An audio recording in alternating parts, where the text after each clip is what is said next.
Hello दोस्तों, Saharanpur GS hub में आप सभी का बहुत बहुत स्वागत है। आज मैं आपके सामने मध्यकालीन भारत का प्रैक्टिस सेशन लेके आया हूँ, जो कि हमारा वीडियो के थंबनेल पे दिख रहा है आपको, खिलजी वंश। तो आज हम महत्वपूर्ण खिलजी वंश के टॉप 10 क्वेश्चंस के बारे में चर्चा करेंगे। तो स्टार्ट करते हैं। हमारा पहला क्वेश्चन है, दिल्ली के किस सुल्तान ने सिकंदर सानी की उपाधि धारण की थी। ये क्वेश्चन यूपी लोअर सब ऑर्डिनेट यानी कि लोअर पीसीएस में प्री में आया था 2008 में।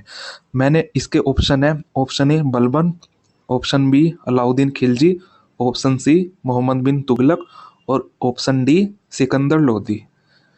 तो इसका सही ऑप्शन है ऑप्शन बी अलाउद्दीन खिलजी। मैंने आपको पढ़ाया था कि अलाउद्दीन खिलजी ने जब भारत अभियान किए थे उससे पहले इसने सिकंदर सानी यानी दूसरे सिकंदर की उपाधि धारण की थी और एक नया धर्म चलाने की विचार किया था और विश्व विजय की योजना बनाई थी। तब इसके इसके दोस्त और दिल्ली के कोतवाल अला उल मुल्क ने उसको ये योजना त्यागने को कहा था और भारत में ही अपने विजय अभियान चलाने के लिए कहा था। जिसके बाद हमने पढ़ा था फिर इसने भारत में ही विजय अभियान को चलाया था, जो कि उत्तर भारत के अभियान और दक्षिण भारत के अभियान में थे। तो अब हम चलते हैं अपने दूसरे क्वेश्चन की तरफ। ये हमारा दूसरा क्वेश्चन, रानी पद्मिनी का नाम अलाउद्दीन की चित्तौड़ विजय से जोड़ा जाता है। उनके पति का नाम है, मतलब कि अलाउद्दीन की जो चित्तौड़ विजय थी उसमें एक रानी पद्मिनी थी जो चित्तौड़ की रानी थी। उनके पति यानी कि चित्तौड़ के राजा का क्या नाम था। ये क्वेश्चन 43rd बीपीएससी प्री में 1999 में आया है। ऑप्शन है, option A Maharana Pratap Singh, option B Ranjit Singh, option C Raja Man Singh या फिर ऑप्शन डी राणा रतन सिंह। इसका सही उत्तर है ऑप्शन डी राणा रतन सिंह। आपको बताऊं, जब मैंने इसके उत्तर भारत के अभियान के बारे में चर्चा की थी अलाउद्दीन खिलजी के, तो पहला अभियान गुजरात का था, दूसरा अभियान जैसलमेर का था और तीसरा अभियान रणथंभौर का था और चौथा अभियान इसका चित्तौड़ का था। तो चित्तौड़ के राजा राणा रतन सिंह थे जिनकी पत्नी पद्मिनी थी। तब मैंने बताया था कि जो पद्मावत मूवी भी है इसी पे है, आधारित है, कि अगर क्वेश्चन में पद्मिनी आए या पद्मावत आए बात एक ही होगी। ठीक है, उसमें मैंने दो कारण बताए थे कि एक कारण तो अलाउद्दीन खिलजी रानी पद्मिनी की सुंदरता से प्रभावित था, या फिर दूसरा कारण ये था कि जब ये गुजरात अभियान के लिए जा रहे थे तो रास्ते में चित्तौड़ पड़ता था। चित्तौड़ के राजा राणा रतन सिंह ने इन्हें रास्ता नहीं दिया था। ठीक है, अब हम चलते हैं अपने क्वेश्चन थर्ड की तरफ। हमारा क्वेश्चन नंबर 3 है, अलाउद्दीन खिलजी के आक्रमण के समय देवगिरी का कौन शासक था। ठीक है, ये क्वेश्चन दो बार आया है, दो के तीन चार बार आया है। ठीक है, यहाँ पे नीचे साइड में लिखा हुआ है कि कितनी बार आया है, उसको बोलेंगे नहीं हम। तो हम इसके ऑप्शन पे चलते हैं। Option A Ramchandra Dev, option B Pratap Rudra Dev, option C Malik Kafur या फिर ऑप्शन डी राणा रतन सिंह। आपको मैंने जब दक्षिण के अभियान पढ़ाए थे, दक्षिण के अभियान में भी देवगिरी का अभियान था। और आपको याद होगा कि अलाउद्दीन खिलजी ने शासक बनने से पहले भी जब कड़ा मणिकपुर का इख्तियार था तो विंध्या पर्वत पार करके ये दक्षिण के अभियान पे गया था। तो इसका सही उत्तर है ऑप्शन ए रामचंद्र देव, क्योंकि प्रताप रुद्र देव जो ऑप्शन है वो तो वारंगल के राजा थे। मलिक काफूर इसको गुजरात से मिला था, ये इसका गुलाम था जिसको इसने दक्षिण के भारत अभियान पे भेजा था। और राणा रतन सिंह हम अभी पढ़ चुके हैं, वो कहाँ का था, चित्तौड़ का राजा। तो इसमें ऑप्शन ए रामचंद्र देव जो यादव वंश के थे। ठीक है, तो अब हम चलते हैं अपने अगले क्वेश्चन की तरफ।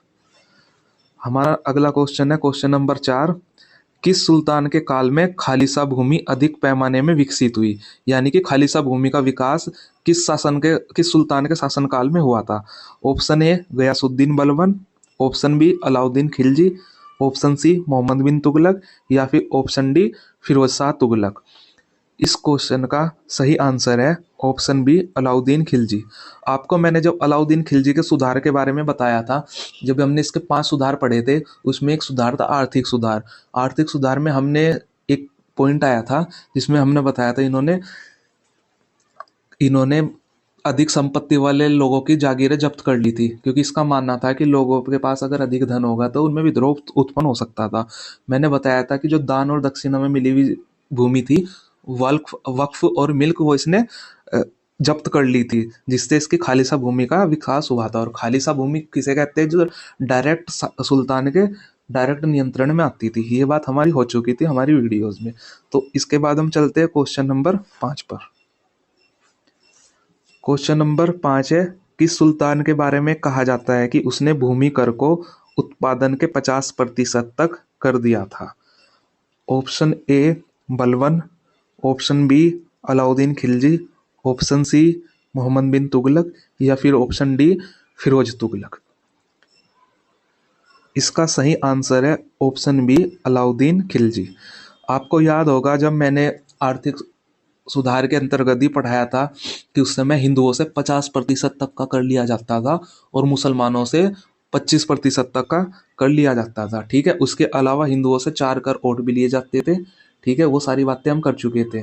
ठीक है, तो इसमें यहाँ पे भी यही पूछा गया कि भूमि कर को उत्पादन के 50% तक कर दिया गया था। वो किसने किया था? अलाउद्दीन खिलजी ने। तो अगर आपको मेरे ये क्वेश्चंस अच्छे लग रहे हैं, मेरी ये वीडियो पसंद आ रही है, तो प्लीज़ वीडियो को लाइक करना, शेयर करना और चैनल को सब्सक्राइब करना। ठीक है, तो अब हम चलते हैं अपने नेक्स्ट क्वेश्चन पर।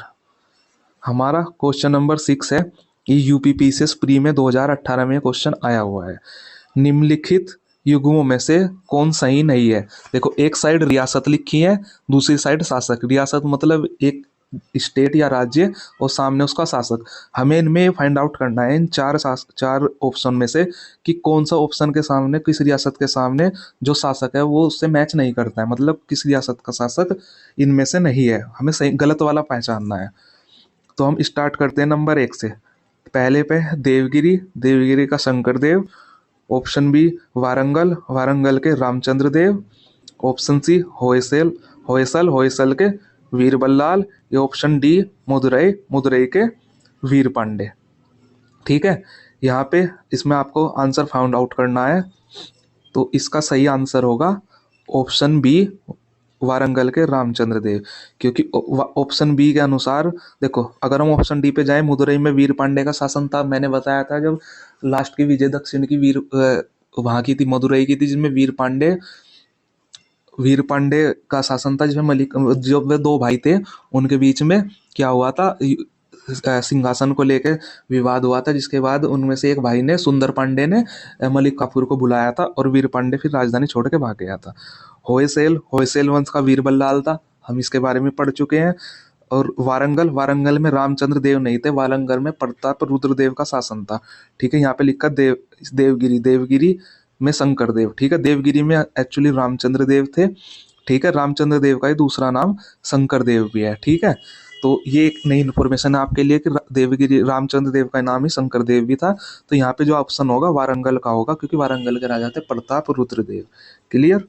तो चलते हम इससे अब नेक्स्ट क्वेश्चन पे। हमारा क्वेश्चन नंबर 7 है, घड़ी अथवा ग्रह कर लगाने वाला दिल्ली का प्रथम सुल्तान कौन था? ये भी यूपीपीसीएस मेंस में 2010 में आया हुआ क्वेश्चन है। Option A Balban, option B Alauddin Khilji, option C Mohammad bin Tughlaq या फिर ऑप्शन डी फिरोज शाह तुगलक। इसका सही आंसर है ऑप्शन बी अलाउद्दीन खिलजी, क्योंकि जब मैंने आपको बताया था, आपके याद होगा कि अलाउद्दीन खिलजी ने हिंदुओं से 50% कर वसूला था और मुसलमानों से 25% कर। और ये हिंदुओं से 4 प्रकार के कर यानी कि टैक्स वसूलता था, जिसमें जजिया कर था, खराज कर था, खराज कर, और एक गृह कर था, जिसे गरी कर जो हमारे क्वेश्चन में वो था, और एक चरी कर होता था, यानी कि दुधारू पशुओं को चराने के लिए लगाया जाने वाला कर। ठीक है, और इसके अलावा एक खुम्मस होता था जो लूट का माल होता था। क्लियर? तो इसका आंसर होगा अलाउद्दीन खिलजी।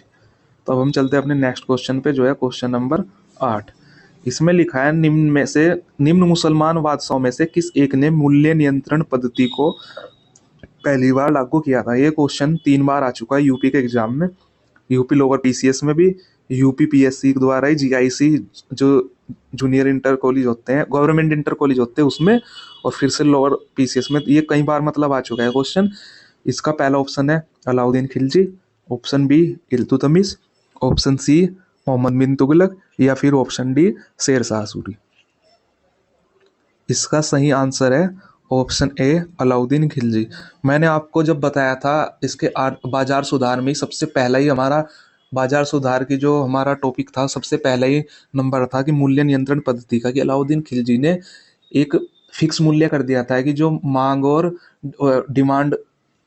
डिमांड और सप्लाई यानी कि मांग के हिसाब से जो वस्तुएं हैं उनका प्राइस कम या ज़्यादा नहीं होगा। इसने एक रेट लिस्ट फिक्स कर दी थी कि हर चीज़ का इतने रुपए किलो वो चीज़ होगी अगर उससे कोई महंगी चीज़ को नहीं बेचेगा। ठीक है, ये चीज़ मैंने बताई थी कि वो इसने ऐसा इसलिए किया था कि एक नॉर्मल आदमी भी कम वेतन में भी, यानी कि एक नॉर्मल सैनिक भी कम वेतन में भी अपना गुजारा घर का आराम से चला सके, जिससे चीज़ें महंगी ना हो। क्लियर। अब हम चलते हैं क्वेश्चन नंबर 9 पर। 9 में लिखा है, निम्न में से किस सुल्तान ने बाजार सुधार लागू किए थे। ये एमपीपीसीएस प्री में आ चुका है 2014 में। ये भी बहुत सिंपल क्वेश्चन है। इसका ऑप्शन ए है Jalaluddin Khilji, B Alauddin Khilji, option C Mohammad Tughlaq, या फिर ऑप्शन डी बलबन। ये आपको सोचना भी नहीं पड़ेगा। ऑप्शन बी इसका अलाउद्दीन खिलजी इसका आंसर है, क्योंकि आपको पता है बाजार सुधार के अंतर्गत ही हमने 4 तरह के इसके सुधार पढ़े थे, जिसमें बाजार नियंत्रण भी था। ठीक है, बाजार नियंत्रण का था और बाजार के कर्मचारी भी थे जिसमें। वैसे इसी प्रकार हमने 4 चीजें पढ़ी थी इसके अंतर्गत। ठीक है, तो अब हम चलते हैं अपने अगले क्वेश्चन पर। हमारा क्वेश्चन नंबर 10 है और इस वीडियो का लास्ट क्वेश्चन है। अलाउद्दीन खिलजी के प्रसिद्ध सेनापतियों में किसकी मंगोलों के विरुद्ध लड़ते हुए मृत्यु हुई थी। यानी कि जो हमने मंगोल नीति पढ़ी थी उसमें आपको याद होगा कि मंगोलों के साथ जो युद्ध हुए थे उसमें कौन सा सेनापति की मृत्यु हुई थी। Option A Zafar Khan, option B Nusrat Khan, option C Alp Khan, या फिर ऑप्शन डी उलुग खान। इसका सही आंसर है ऑप्शन ए जफर खान। आपको पता है मंगोल आक्रमणों में कुल 7 बार आक्रमण हुए थे, जिसमें से 2 सबसे खतरनाक थे। एक पहला था जिसमें जुरन मंजोर का युद्ध हुआ था और दूसरा था किली का युद्ध। किली के युद्ध में मैंने बताया था कुतुब ख्वाजा के नेतृत्व में हुआ था। ये इतना भयानक युद्ध था जिसमें जफर खान मारा गया था। ठीक है, तो अगर आज ये हमारा इसका लास्ट क्वेश्चन था। ठीक है, थैंक यू वेरी मच मेरी वीडियो को देखने के लिए। अगर आपको वीडियो अच्छी लगी तो इसको लाइक और सब्सक्राइब कीजिएगा। ऐसे ही मैं अब धीरे धीरे आपके लिए प्रैक्टिस की वीडियो भी लाता रहूँगा। हमारी क्लास के साथ साथ प्रैक्टिस वीडियो भी चलती रहेगी, जिससे आप लोगों को भी क्लियर होता रहे कि हमने जितना पढ़ा है उसमें से हमारे कितने क्वेश्चन सोल्व हो रहे हैं। और मेरे ज़्यादातर क्वेश्चन प्रीवियस ईयर में आए हुए क्वेश्चन ही होंगे। तो ऐसे ही मिलते हैं अगली बार एक नए टॉपिक के साथ, एक कुछ नए क्वेश्चंस के साथ। ये हमारी पहली वीडियो थी प्रैक्टिस की। तो उम्मीद करता हूँ आपकी ये वीडियो पसंद आई होगी। तो अच्छे से पढ़ाई कीजिएगा और चैनल को लाइक और सब्सक्राइब कीजिएगा। ठीक है, तो मिलते हैं हमारी नेक्स्ट वीडियो में। तब तक के लिए धन्यवाद।